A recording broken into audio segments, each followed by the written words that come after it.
Chers téléspectateurs, salam alaikum wa rahmatullahi ta'ala wa barakatuh et bienvenue sur notre chaîne MF Web TV dans notre émission Débat de société. Alors nous avons l'honneur et la joie aujourd'hui d'accueillir parmi nous Monsieur Anwar Kbibesh, président du RMF, Rassemblement des musulmans de France, et ancien président du CFCM, le mandat 2015-2017. Monsieur Anwar, salam alaikum et bienvenue parmi nous. Wa alaykoum salam wa rahmatullahi ta'ala wa barakatuh et merci pour votre aimable invitation. Alors, nous allons parler principalement de l'actualité qui règne en ce moment, mais on commencera d'abord par votre mandat, donc 2015-2017, à la tête du CFCM. C'était un mandat qui était difficile parce qu'il y avait beaucoup d'attentats pendant cette période-là. Donc, on se rappelle, il y avait Charlie, le Bataclan, etc. J'aimerais bien que vous nous disiez quelques mots sur comment vous avez mené ce combat et surtout par rapport donc, à cette question de terrorisme. Quelles sont les propositions, les réalisations concrètes pendant ce mandat? Effectivement, la série d'attentats a commencé bien longtemps avant 2015 par l'affaire Mera et autres, mais c'est en janvier 2015 où une nouvelle dimension a été franchie, et comme vous l'avez rappelé, avec les attentats de Charlie Hebdo, de l'Hypercacher et de cette policière qui a été abattue entre donc le 7 et le 9 janvier 2015. Justement, vu la gravité de la situation, j'étais à l'époque encore vice-président du CFCM, puisque j'ai pris la présidence au mois de juin qui s'en est suivi. Je me suis, je dirais, investi sur le plan médiatique et de la communication parce que la situation était grave et qu'il y avait des actes abjects, immondes qui étaient commis au nom de la religion musulmane. On se rappelle cette phrase terrible des frères Kouachi qui, après avoir essayé de décimer toute une rédaction de Charlie Hebdo, sont sortis en proclamant qu'ils avaient vengé le prophète. Or, le prophète de l'islam est complètement étranger à ce type de comportement.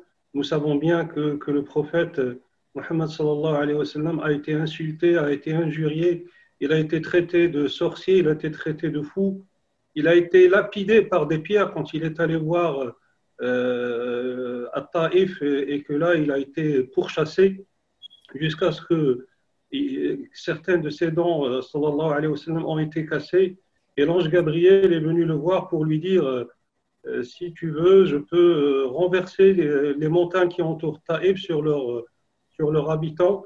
Il lui a dit non, je ne veux pas de ça parce que j'espère que dans leur progéniture il y aura des gens qui adoreront Allah subhanahu wa ta'ala. Donc le prophète a toujours n'a jamais répondu par la violence ou par l'agressivité à toutes les attaques dont il a fait objet. Et nous savons bien qu'en France, la liberté d'expression est sacrée, que le droit de blasphème existe. On est dans un pays de droit. Et je pense que la réaction des musulmans doit être raisonnée, doit être proportionnée. C'est-à-dire que s'il y a des écrits qui ne leur plaisent pas ou qui les interpellent ou qui les blessent, la liberté d'expression leur est également assurée, puisqu'on a dit que la liberté d'expression est sacrée, elle est sacrée pour tout le monde, notamment pour un musulman ou un croyant qui se sont offensés ou interpellés par telle ou telle caricature, mais on ne répond pas à un coup de crayon par un coup de bazooka ou un coup d'arme blanche ou un coup de kalachnikov, on répond à de l'écrit par de l'écrit et à du dessin par du dessin. Et donc il a fallu monter en première ligne, expliquer ça. D'ailleurs, les musulmans ont payé le prix fort après ces actes de terrorisme, puisque j'ai l'habitude de dire que les musulmans de France sont triplement touchés par ce genre d'attaque. Ils sont touchés comme citoyens français et ils vivent les mêmes joies et les mêmes malheurs que leurs compatriotes français. Ils sont doublement touchés parce que ces actes de terrorisme sont commis au nom de leur religion, alors que leur religion est à des années-lumière de ce type de comportement. Et troisièmement, ils sont également touchés parce que tout ça génère une recrudescence et une explosion des actes anti-musulmans. Vous parlez de 2015. En 2014, il y avait 140 actes anti-musulmans qui avaient été recensés. en 2015, il y a eu près de 1400, plus de 1400 actes anti-musulmans qui ont été recensés, c'est-à-dire ça a été multiplié par 10. Donc les musulmans payent le prix fort pour ces actes de terrorisme et je pense qu'il faut qu'on mène ce travail de pédagogie auprès de nos compatriotes, qu'on le mène auprès de la société française, auprès également des membres de la communauté musulmane de France et surtout les plus jeunes pour leur expliquer quelles sont les vraies valeurs de l'islam. Et c'est ce travail-là que nous avons essayé de faire au sein du CFCM. Derrière, d'ailleurs, après les attentats de Charlie Hebdo et de l'hypercachère entre le 7 et le 9 janvier, il y a eu une grande marche au niveau de la France qui a eu lieu le 11 janvier. On parle toujours aujourd'hui de l'esprit du 11 janvier qui était un esprit de fraternité et un regroupement de l'ensemble des composantes de la nation dans des moments difficiles. Et malgré le fait que les musulmans ont participé massivement à cette marche, à cette manifestation, nous avons vu un certain nombre de voix s'élever pour dire les musulmans, ils sont où? Ils ne condamnent pas assez le terrorisme. On ne les entend pas du tout. Donc les musulmans étaient inaudibles. Certains même nous disaient que vous n'étiez pas crédibles quand vous dénonciez ces actes de terrorisme. Donc je pense que l'un des enseignements que nous en avons tirés par rapport à ce qui s'est passé en janvier 2015, c'est que le fait de faire des communiqués de condamnation laconiques n'était pas suffisant et qu'il fallait faire autre chose et passer à autre chose. Et d'ailleurs, quand il y a eu les attentats du Bataclan et de Saint-Denis, de Stade de France, en novembre 2015, là, j'étais président du CFCM et nous avons pu aller encore plus loin, puisque après ces attentats abjects qui ont fait plus de 120 morts, si vous remémorisez ces actes abjects, le CFCM a pour la première fois généralisé un prêche du vendredi pour les 2500 mosquées de France. C'était une première. Nous avons généralisé un prêche du vendredi dans lequel on dénonçait clairement ces actes de violence et ces actes de terrorisme. Nous disions ce que disait le prophète, justement, quand il était attaqué. Et nous avons dénoncé Daesh en partant d'un certain nombre de hadiths ou de paroles rapportées de Ali, radiyallahu anhu, qui décrivait des groupuscules habillés totalement en noir, avec des cheveux blancs, avec des cheveux longs et avec une appellation qui fait référence à leur pays d'origine. On dit un tel le belge, un tel le marocain, un tel le français, etc. Et cette description de ces groupuscules, on la retrouve dans la tradition de l'islam et notamment ces paroles de Ali qu'on a généralisées à l'occasion de ce prêche, ce qui nous a valu une condamnation à mort par Daesh à ce moment-là. Donc nous avons crié haut et fort auprès des musulmans de France que ces actes ne peuvent être revendiqués au nom de la religion musulmane. Il y a à peu près 1 million de musulmans qui vont dans les prières du vendredi, ce n'est quand même pas rien par rapport à 5 ou 6 millions de musulmans en France. Et nous avons été encore plus loin une semaine après, puisque le 22 novembre, nous avons organisé un grand rassemblement à l'Institut du monde arabe que nous avons appelé le Rassemblement citoyen des musulmans de France. Et MF, l'UOIF à l'époque, était très, très partie prenante de ce grand rassemblement. Nous avons rédigé ensemble le manifeste citoyen des musulmans de France dans lequel nous déclarions notre attachement au pacte républicain, notre attachement aux valeurs de la République et notre rejet de toute forme de violence. Et Bernard Cazeneuve, qui était ministre de l'Intérieur à l'époque, qui a participé à la fin de ce grand rassemblement et qui a pris la parole à la fin, une fois que ce manifeste citoyen des musulmans de France a été déclaré et proclamé, il a déclaré lui-même que c'était une déclaration d'amour des musulmans de France à leur pays, la France. Donc je pense qu'il faut qu'on fasse ce travail de pédagogie, ce travail d'explication auprès de l'ensemble de nos compatriotes pour leur parler des vraies valeurs de l'islam, de l'attachement des musulmans de France à leur pays, la France, et également faire un travail de pédagogie auprès de nos co-religionnaires et surtout les plus jeunes pour les immuniser contre ces idées de terrorisme ou de radicalisation. Et d'ailleurs, nous avons, puisque vous m'interpellez sur ce que nous avons pu faire pendant cette période de ma présidence du CFCM pour faire face à ces actes de terrorisme et de radicalisation, nous avons poursuivi cette action d'abord en créant ce qu'on a appelé le conseil religieux ou conseil théologique rattaché au CFCM qui regroupe une trentaine d'imams et de savants musulmans de France pour pouvoir travailler justement sur le contre-discours et contrer l'instrumentalisation qui est faite par ces groupuscules d'un certain nombre de versets coraniques, d'un certain nombre de hadiths du prophète, d'un certain nombre de concepts qui sont dans la religion musulmane, tel que celui du djihad, tel que celui du hijra, etc., pour expliquer quelles sont les vraies significations de ces concepts et de ces versets et les contextualiser. Et donc, il y a une trentaine de savants qui constituent ce conseil religieux, parmi lesquels il y a des éminents savants de MF. Et nous avons entrepris ce travail d'élaboration du contre-discours pour pouvoir le mettre à disposition de nos imams, de nos aumôniers également, qui vont dans les prisons, qui sont parfois en contact avec des jeunes qui risquent de se radicaliser, mais également on le met à disposition des musulmans, surtout les plus jeunes, sur les réseaux sociaux, pour que lorsqu'un jeune va sur Google ou sur Facebook ou Twitter ou Instagram, quand il pose une question, que les réponses qui lui reviennent reflètent la vraie conception et la vraie vision de l'islam et non des visions dévoyées et des visions instrumentalisées. Donc, création du conseil théologique qui regroupe des imams de France pour travailler sur le contre-discours. Et nous avons également organisé, soit au nom du CFCM, soit au nom des fédérations qui le constituent, un certain nombre de journées d'études, de colloques, de séminaires pour comprendre ce processus de radicalisation.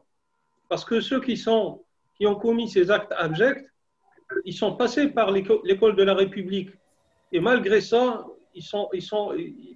leur parcours, malheureusement, a abouti à une prise des armes pour aller s'attaquer à leurs concitoyens de toute confession et qui sont également des citoyens français. Il fallait comprendre ce processus de radicalisation et voir comment les musulmans de France, leurs instances représentatives, leurs fédérations peuvent contribuer à la prévention de ces actes de radicalisation, sachant que les musulmans ne peuvent être que dans la prévention, ils ne peuvent pas être dans la répression, ils sont dans le préventif, ils ne peuvent pas être dans le curatif. Ça, c'est le rôle de l'État, du ministère de l'Intérieur, du ministère de la Justice. Les musulmans et leurs institutions et leurs instances représentatives ne peuvent être que dans la prévention et dans le travail d'éducation et de formation des plus jeunes. Donc voilà un peu quelques actions que nous avons pu mener pendant cette période qui a été effectivement énormément secouée par ces attentats. On a parlé de Charlie Hebdo et on est en plein procès de cette période-là de Charlie Hebdo et d'Hyper Cacher. Il y a eu par la suite le Bataclan, il y a eu également l'attentat de Nice, où il y a plus de 120 personnes, là aussi, enfin plutôt 85 ou 86 qui ont été fauchées par un fou. Et surtout, l'assassinat du père Jacques Hamel en plein Metz, à Saint-Étienne-du-Rouvray, qui était quand même, encore une nouvelle fois, un pas franchi dans l'horreur. On s'attaque à quelqu'un qui a plus de 80 ans, alors qu'il est en train d'officier pendant la messe avec quelques fidèles autour de lui. Quelle lâcheté de s'attaquer à un homme de religion, un homme de paix, pendant sa prière par ces deux jeunes qui étaient également tombés dans les filets du terrorisme et de la radicalisation. Très bien. Alors, j'en profite puisque vous avez cité Charlie Hebdo. Donc, on a vu la dernière tentative là, de l'attentat à l'arme blanche près des locaux de Charlie Hebdo. Alors, certains musulmans, donc, malgré tout ce qui se fait au niveau des organisations musulmanes, du CFCM, des fédérations, etc., certains quand même ont du mal à endosser ces sentiments quand il s'agit du prophète de l'islam. Et je sais que la frontière est très fine entre la liberté d'expression et la provocation. Certains ressentent donc la republication des caricatures comme vraiment une provocation à l'encontre des musulmans, et donc ça touche directement les musulmans. Je ne sais pas comment appréhender ce genre de situation entre la liberté d'expression et ce sentiment de provocation. Où est la limite? Où est la limite dans tout ça? Moi, je pense que déjà, la liberté d'expression, il faut la respecter, il faut la défendre en tout lieu et en toutes circonstances. Euh, Quand on s'exprime par des mots, on s'exprime par des dessins, comme j'ai dit tout à l'heure, et on peut être blessé. Moi-même, quand il y a eu la commémoration entre guillemets, des attentats de Charlie Hebdo un an après 2015, donc c'était en janvier 2016, peut-être, il y a eu une nouvelle caricature qui a été publiée par Charlie Hebdo, dans laquelle on disait, on dessinait le prophète en train de dire qu'il est dur d'être aimé par des cons, entre guillemets, quoi.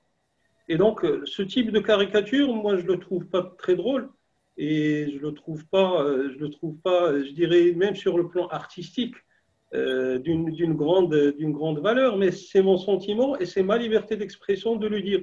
Et en tant que président du CFCM, je l'avais dit que j'étais blessé par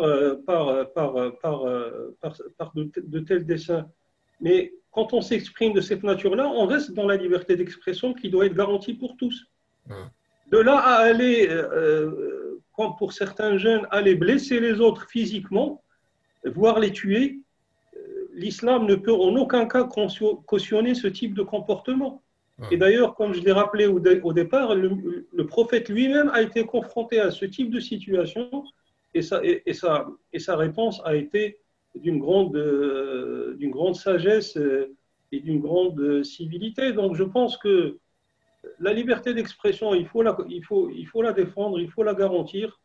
Il faut que tout le monde, et là-dessus, j'insiste bien sur tout le monde, puisse exprimer ses sentiments, puisse exprimer son point de vue. On est sur le niveau du débat des idées, mais en aucun cas on ne peut passer à des actes violents et encore moins à du terrorisme. Et encore, pas du tout au nom de la religion musulmane qui ne cautionne en aucun cas ce type de comportement. Maintenant, le fait que Charlie Hebdo ait republié ses, euh, ces dessins à l'occasion du début du procès, là aussi on peut être heurté, on peut être blessé, mais il faut dans tous les cas respecter cette liberté d'expression, respecter ce droit au blasphème. On est dans un pays de droit, donc on n'y peut rien, il faut le respecter. Mais comme j'ai dit tout à l'heure, il faut répondre à de l'écrit par de l'écrit, à du dessin par du dessin, et pas autrement. Très bien. Alors, je passe à l'envers du décor.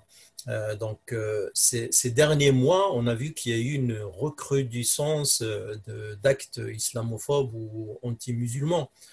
Il y a eu cet été des tentatives d'incendie de deux mosquées à Lyon. Il y a eu des lettres de menaces à des élus de confession musulmane. Il y a eu des tags. Il y a eu, on a vu quelques incidents aussi par rapport à des filles qui portaient le foulard, etc. Cette recrudescence-là, à votre avis, elle est due à quoi? Et comment essayer pour justement apaiser ce climat? Parce que l'un suscite les réactions de l'autre. D'un côté, les actes islamophobes, d'un autre, peut-être, il y a des excités qui vont commettre des horreurs et ça finit jamais. Comment on peut trouver des solutions à ça? Oui, tout d'abord, vous soulignez effectivement une recrudescence inquiétante des actes anti-musulmans, et c'est une réalité que nous avons toujours dénoncée. Notamment le Rassemblement des musulmans de France s'est insurgé contre l'attaque de lieux de culte dans la région du Rhône-Alpes et notamment autour de Lyon.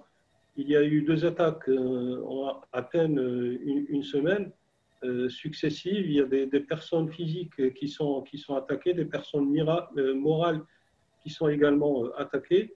Et ceci dénote quand même d'une certaine fracture, malheureusement, qui est en train de s'opérer dans la société entre ceux qui croient de plus en plus à une prétendue, entre guillemets, islamisation de la France, voulue par un certain nombre de franges de la communauté musulmane de France, et ceux qui pensent qu'en tant que citoyens français, les musulmans, je parle des musulmans, qu'en tant que citoyens français de confession musulmane, ils ont le droit de vivre dignement et librement leur religion dans le respect des lois et des valeurs de la République. Et je pense qu'il faut saluer quand même la réaction des responsables politiques de l'État, notamment du ministre de l'Intérieur Gérald Darmanin, qui réagit et qui condamne à chaque fois qu'il y a un acte qui touche les musulmans de France. Ça n'a pas été le cas tout le temps. Nous avons vu passer plusieurs ministres de l'Intérieur qui malheureusement ne réagissaient pas forcément au bon niveau et au bon moment. Et ceci, malheureusement, renforce un sentiment de deux poids, deux mesures chez certains musulmans de France qui voient que lorsque, enfin, c'est ce qui se dit, notamment sur les réseaux sociaux, quand il y a un acte qui touche telle ou telle religion, tel ou tel lieu de culte de telle ou telle religion, il y a des réactions au plus haut niveau, au sommet de l'État pour dénoncer. Et quand il s'agit de lieux de culte musulmans ou de personnes de confession musulmane, ceci malheureusement est passé parfois sous silence. Donc je pense que les pouvoirs publics doivent prendre conscience de cette nécessité là aussi de réagir au même titre que pour les autres actes qui peuvent toucher d'autres religions, pour justement éviter qu'il y ait ce sentiment de deux poids, deux mesures qui est par la suite instrumentalisé par les groupuscules terroristes en disant aux musulmans de France et notamment aux plus jeunes, vous voyez, vous ne serez jamais considérés comme des citoyens français à part entière, mais comme des citoyens français entièrement à part, avec des lois d'exception, avec je dirais, une condamnation à deux vitesses, etc. Je pense que là, c'est de la responsabilité des pouvoirs publics et ça en prend le chemin, heureusement, que derrière, il y ait une condamnation la plus claire possible et une poursuite de tous ceux qui commettent ces actes-là. Il y a même eu des démantèlements d'un certain nombre de projets d'attentats. Le ministre de l'Intérieur en a parlé dernièrement, de certains séparatistes, entre guillemets, suprémacistes, qui considèrent que la race blanche est au-dessus de tout et que les musulmans n'ont pas le droit de vivre leur propre foi et leur propre religion. Et il y avait des projets d'attentats qui visaient des lieux de culte musulmans et ces attentats ont été démantelés et ont été déjoués à temps. Et ceci, il faut, je dirais, le saluer par rapport à l'action et à la réaction des pouvoirs publics. Mais je pense que là aussi, les musulmans de France doivent être un peu plus offensifs sur le plan de la communication, sur le plan de la pédagogie, pour essayer d'arrêter cette fracture qui est en train de s'opérer avec la société française en communiquant sur le fait qu'effectivement, ils ne souhaitent pas autre chose que de vivre sereinement leur religion dans le respect du cadre républicain. Et il faut que derrière, ils communiquent de plus en plus pour éviter que nos compatriotes, que les citoyens lambda qui voient ce qui se passe au journal du 20h, avec toutes les tragédies du monde qui parfois sont collées sur le dos de l'islam, puissent avoir peur de l'islam et susciter justement ce sentiment d'islamophobie qui peut commencer par la peur de l'islam, qui est le vrai sens de l'islamophobie, et qui peut aller jusqu'à des actes anti-musulmans, c'est-à-dire passer à l'acte et s'attaquer à des personnes physiques ou morales ou à des lieux de culte qui symbolisent la religion musulmane. Mais ce qu'on voit aujourd'hui, c'est que beaucoup de musulmans aujourd'hui ont aussi peur. Ils ressentent des sentiments donc de peur, d'insécurité dans notre pays, la France. Vous avez cité un mot important, le séparatisme, et on sait que donc, il y a un projet de loi qui se prépare. Par contre, c'est un concept qui reste encore flou. On ne sait pas les contours de ce concept, qu'est-ce qu'il signifie. Certains pensent que c'est ceux qui sont ciblés, c'est vraiment les musulmans. Qu'en est-il de ce concept? D'après vos informations, qu'est-ce qu'il contient? C'est quoi les contours? Et est-ce que vous avez aussi des éléments de réponse par rapport à cette loi qui se prépare.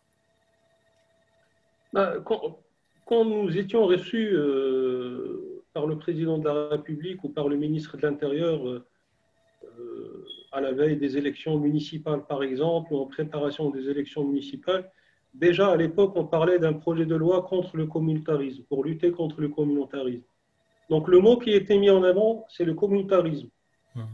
Et ce mot, il comporte des pièges, parce que lutter contre le communautarisme, c'est lutter contre les communautés qui se constituent dans le cadre de ce concept-là. Et là, ça peut prêter à différentes interprétations. Il y a les communautés religieuses auxquelles on pense tout de suite, mais il y a d'autres communautés. Il y a les communautés religieuses ou ethniques, géographiques ou ethniques, entre les Corses, les Bretons, les Basques, etc.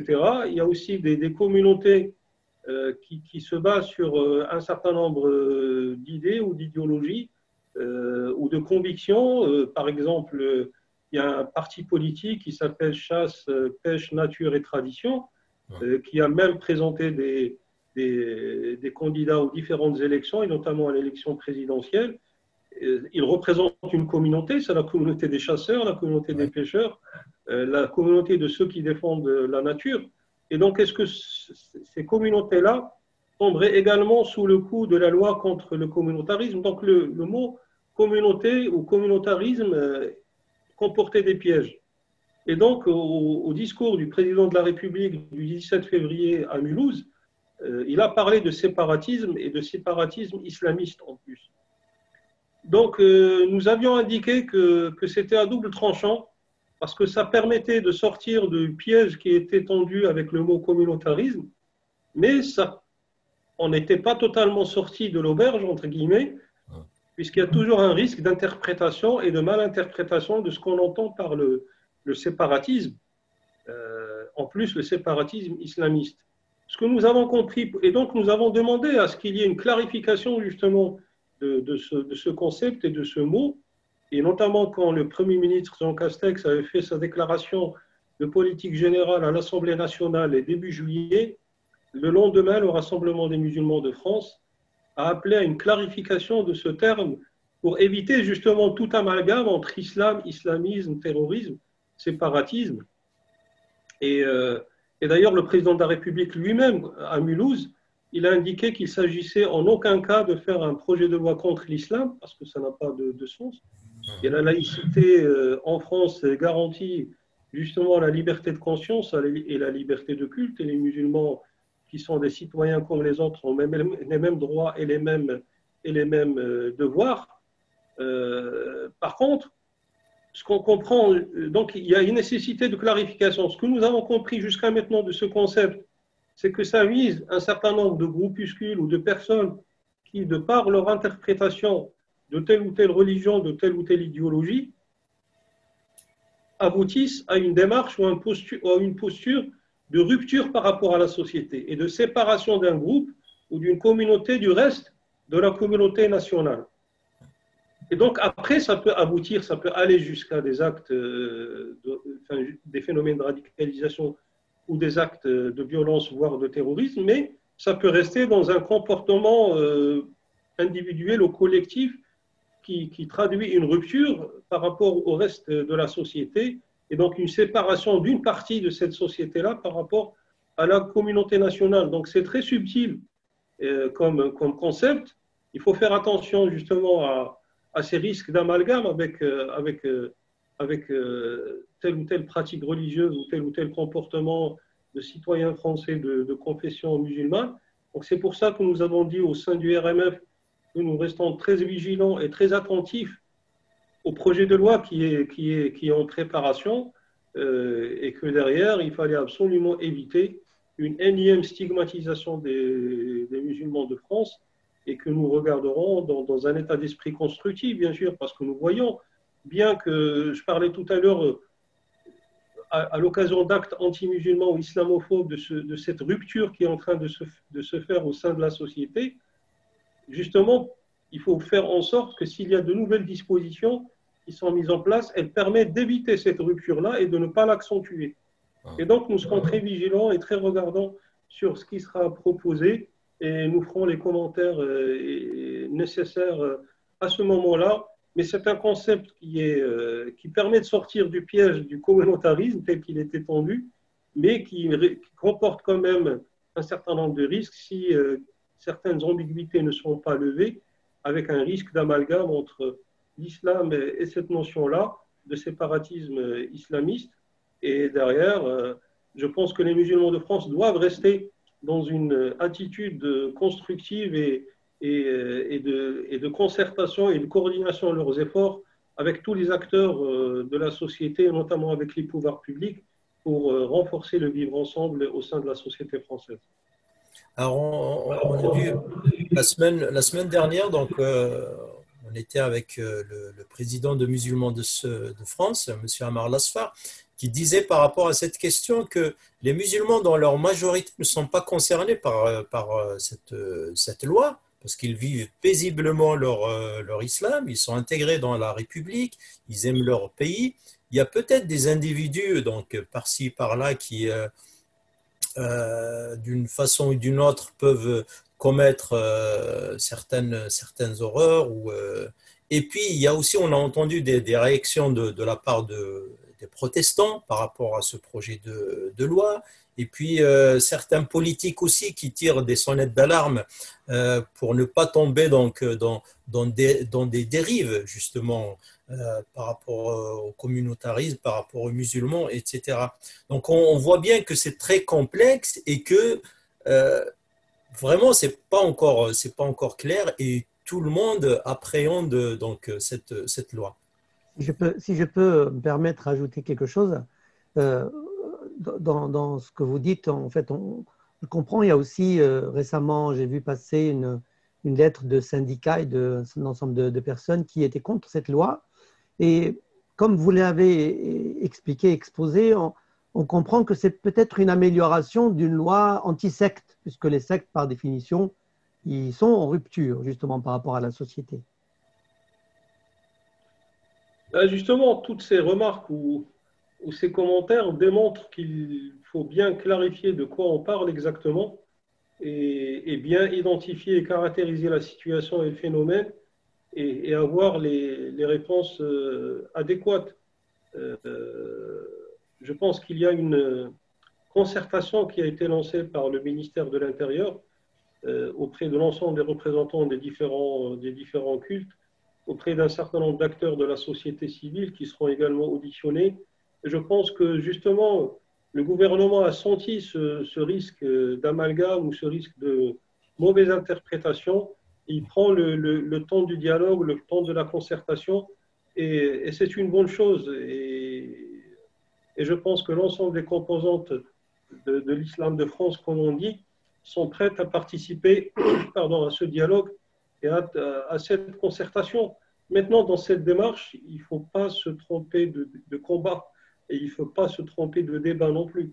Parce que les quelques exemples qui nous ont été communiqués à travers les médias d'ailleurs, c'est qu'on veut lutter contre l'excision, on veut lutter contre les certificats de virginité.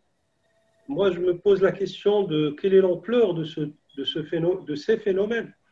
L'excision n'a rien à voir avec la religion musulmane, c'est là aussi un amalgame entre religion et tradition. C'est une pratique qu'on retrouve dans un certain nombre de pays, notamment d'Afrique noire peut-être, dans certaines communautés en tout cas, ou dans certaines sociétés. Et aujourd'hui, je dirais, il faut bien sûr combattre ce type je dirais, de pratique, mais de là à mettre ça comme si c'était le sujet du moment et que c'était un phénomène grandissant, etc., ça dénature un peu ou ça déforme un peu la nature de la problématique à laquelle on veut s'attaquer. En tout cas, là, on en est à des suppositions, comme vous avez pu le voir. Et il faut attendre le projet de loi, savoir exactement ce qu'il y a dedans. Et je pense que là aussi, il y aura un certain nombre de débats, d'échanges par rapport à ces propositions-là. En tout cas, côté Fédération musulmane, je pense qu'il faut qu'il y ait une concertation permanente, un dialogue permanent entre les différents responsables des fédérations musulmanes pour pouvoir accompagner cette élaboration de ce projet de loi et pouvoir également éviter qu'il y ait cet amalgame entre islam, islamisme, terrorisme que nous retrouvons malheureusement dans beaucoup de communications. On a l'impression qu'on est en train de légiférer sur des phénomènes marginaux quand même. Et ça accentue le sentiment de la stigmatisation des musulmans. Alors, pour conclure, je pense que ce phénomène-là, c'est un phénomène assez complexe où tout le monde doit mettre du sien pour essayer d'arriver à une harmonie, à un vivre ensemble. Comment vous voyez les choses dans le futur? Quelle réponse, en tant que responsable musulman, en tant que musulman, tout simplement, citoyen de ce pays, apporter comme élément de réponse, et aussi quelle doit être aussi la réponse de la société civile et les acteurs politiques et surtout médiatiques aussi, pour justement apaiser tout ce climat. Comme vous le dites si bien, en fait, il y a deux niveaux de réaction et d'action. Le premier niveau, c'est celui de la société tout entière, que ce soit sa composante musulmane ou les autres composantes de la communauté nationale. Et puis l'autre niveau, c'est celui des fédérations musulmanes et des instances représentatives du culte musulman en France. Au niveau de la société, d'une manière générale, je pense qu'il doit y avoir un double déclic pour qu'on sorte de cette situation-là. Un déclic côté société française et un déclic côté musulman de France. Je ne parle pas de la fédération, mais je parle de l'ensemble des citoyens français de confession musulmane. Côté société française, je pense qu'il est temps de sortir de cette vision de l'islam comme quoi c'est la religion de l'étranger, c'est la religion du blédard qui va finir par rentrer chez lui. Aujourd'hui, il y a des citoyens français à part entière qui sont là et pour longtemps, et que c'est la deuxième religion du pays. Il y a beaucoup de Français qui sont de confession musulmane, et je pense que cette vision de religion de seconde zone ou de religion de l'étranger doit être dépassée auprès de nos compatriotes ou dans l'esprit de nos compatriotes. Le deuxième point, c'est qu'il faut que la société française arrête de voir dans un citoyen français de confession musulmane un terroriste ou un islamiste potentiel. Beaucoup de musulmans, la quasi-totalité, n'aspirent qu'à vivre sereinement et calmement leurs pratiques religieuses dans le respect des lois et des valeurs de la République. Je pense que ça, c'est le premier déclic à avoir au niveau de la société française. Le deuxième déclic à avoir, c'est au niveau des musulmans de ce pays, au niveau des Français de confession musulmane. Eux-mêmes, ils doivent arrêter de se considérer comme les persécutés de la terre entière, que tout le monde leur en veut, que tout le monde veut leur peau, que tout le monde veut les dénigrer, veut les stigmatiser, veut dénoncer ou déformer leur religion. Je pense qu'il y a beaucoup de nos compatriotes dans les rues, dans les quartiers, dans les villes, dans les entreprises, qui vivent très bien avec les musulmans de France, qui respectent leurs pratiques religieuses. Moi, je le vois dans le monde de l'entreprise où la période du Ramadan est très respectée et nos collègues qui ne sont pas de confession musulmane respectent et n'invitent plus les musulmans à les accompagner pour aller déjeuner, par exemple. Donc, ça veut dire que les Français, d'une manière générale, intègrent la religion musulmane dans sa vraie dimension et dans ses vraies valeurs et acceptent, entre guillemets, cette cohabitation ou ce vivre ensemble. Et donc, je pense que les musulmans doivent également avoir ce déclic pour sortir de cette posture victimaire et être dans une démarche constructive pour contribuer à l'essor de leur pays, contribuer d'une manière positive à la vie sociale, syndicale, politique. Enfin, ils doivent s'investir dans les partis politiques, ils doivent s'investir dans les syndicats.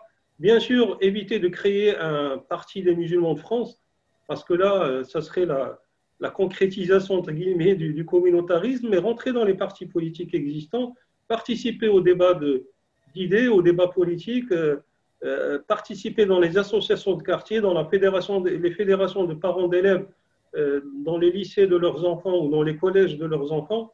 Je pense qu'ils doivent contribuer d'une manière positive et active à la société dans laquelle ils vivent pour justement casser par le comportement cette image négative que certains voudraient coller à la religion musulmane. Ça, c'est au niveau de la société. dans sa composante musulmane et non musulmane. Au niveau des représentants du culte musulman et des fédérations musulmanes, je pense que les temps sont très durs, je pense que les défis sont énormes et que nous avons besoin de tout le monde. Et donc j'appelle à travers votre émission l'ensemble des fédérations musulmanes et les instances représentatives du culte musulman en France à dépasser leur querelle intestine, à dépasser leurs petits calculs de cuisine interne et de se mettre au niveau des défis auxquels nous devons faire face tous ensemble. Aujourd'hui, le défi majeur, c'est de comment arriver à construire des relations pacifiques, des relations apaisées entre les musulmans de France et le reste de la société, entre les pouvoirs publics et les fédérations musulmanes et les représentants du culte musulman en France. Nous avons également un grand défi que nous avons évoqué en début de l'entretien ou de l'interview, c'est la radicalisation, c'est le terrorisme.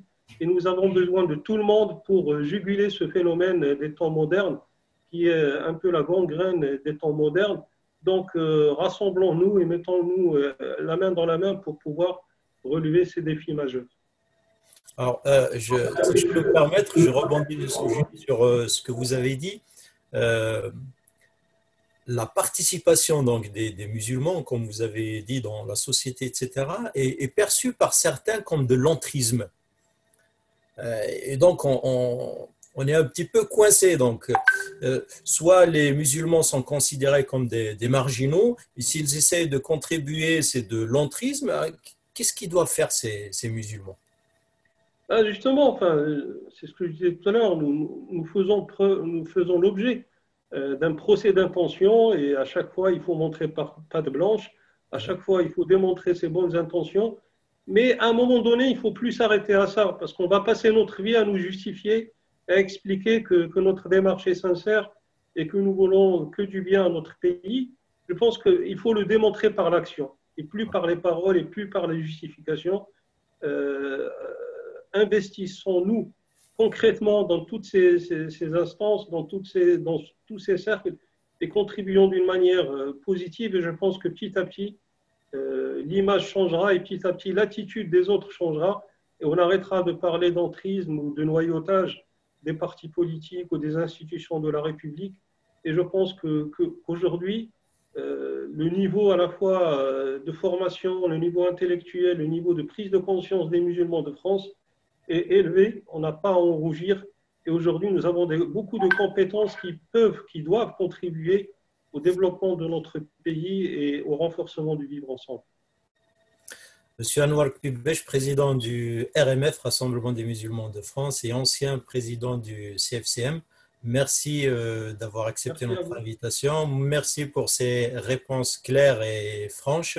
Chers téléspectateurs, donc nous nous retrouvons dans une autre émission prochainement, Inch'Allah ta'ala. D'ici là, portez-vous bien et assalamu alaikum wa rahmatullahi ta'ala wa barakatuh.